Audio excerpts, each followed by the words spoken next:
Hello everyone and welcome back to another video on my channel. I'm here after a interesting, let's say, game week 3, just to review my team and give you a few thoughts on the game week and what happened. So just to quickly review my team and my score. So I returned 42 points this week with a -4, so that's a net 38. In terms of the team performance, those points came from a combination of Trent Alexander-Arnold, McCarthy, Souček, Calvert-Lewin and Mohamed Salah. Transfers in this week went pretty horribly. De Bruyne, captain, and Pedent scored a total of 4. With my -4 gives me a net 0. The players I transferred out, Aubameyang scored a 2 and St Maximin scored a 0. So overall it worked out just with the 2-point difference, but not with the -4. Captaincy on De Bruyne was slightly frustrating, especially because the likes of, well, I had Salah in my team, who was my vice captain, who then did go and get a return. It's not a massive difference in actual points, but yeah, slightly frustrating to get that one wrong, especially the way Manchester City played. It's slightly worrying from their perspective. So McCarthy was happy to get his clean sheet, and Trent Alexander-Arnold with an assist and maximum bonus points, with Calvert-Lewin just ticking along again nicely up front for me. Pedent came in and was injured, so that's a slight concern whether he'll be back for game week 2. I can play Souček next game week as well if Pedent isn't fit, but that's a conversation for my team reveal video out on Friday. So just a few things to talk about from this game week is the sort of penalty aspect of it. I think a lot of us are thinking it's time to have a lot of these penalty takers in our teams. Should we be bringing them in? Should we be captaining players who take penalties? So your likes of Bruno Fernandes, Richarlison, Salah, De Bruyne.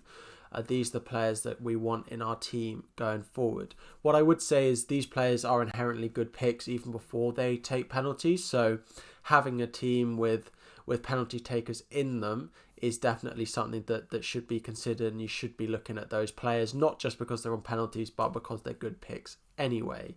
I don't expect it to continue at the rate it is. We've had 6 handball penalties in the opening 3 game weeks, but we've had 20 penalties in 26 matches. I don't expect it to continue at this rate long term. We may see a couple more weeks before things and players start to adapt and adjust to the new rules, and then it should die down. So don't go tearing up your teams to bring in a player just because they're on penalties. Yes, if they're a good pick, then go for them, but don't make that the only reason that you're going to be bringing in a player. It was a very strange game week.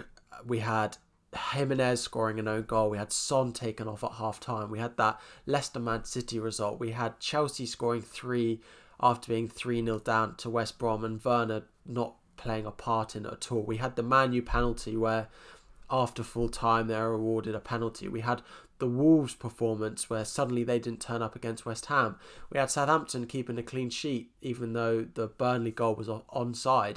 There were a lot of strange things that went on this game week. What I would say is don't beat yourself up about this game week. This game week is probably not a good reflection on your team. Look at your team and think, do you have good players on it? If you scored badly but you've got a nice team, then great, crack on. Okay, if you've scored badly and your team does look a bit poor, then maybe think about how you go about adapting that. But definitely think of this as a blip in everyone's season. The average was very low.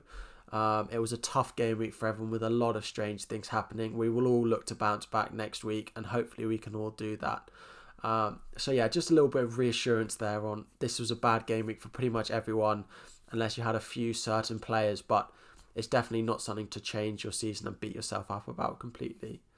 But that's all, just a short video on reviewing my game week 3. It wasn't a good one, down to 1.3 million, but we'll go again next week with a live stream with the winner of FPL. If you haven't caught up on that already or want to watch it, it is available on my channel and is recorded at 8 PM tonight live on YouTube at time of recording. So if this video goes up beforehand, make sure to come and check that out as well.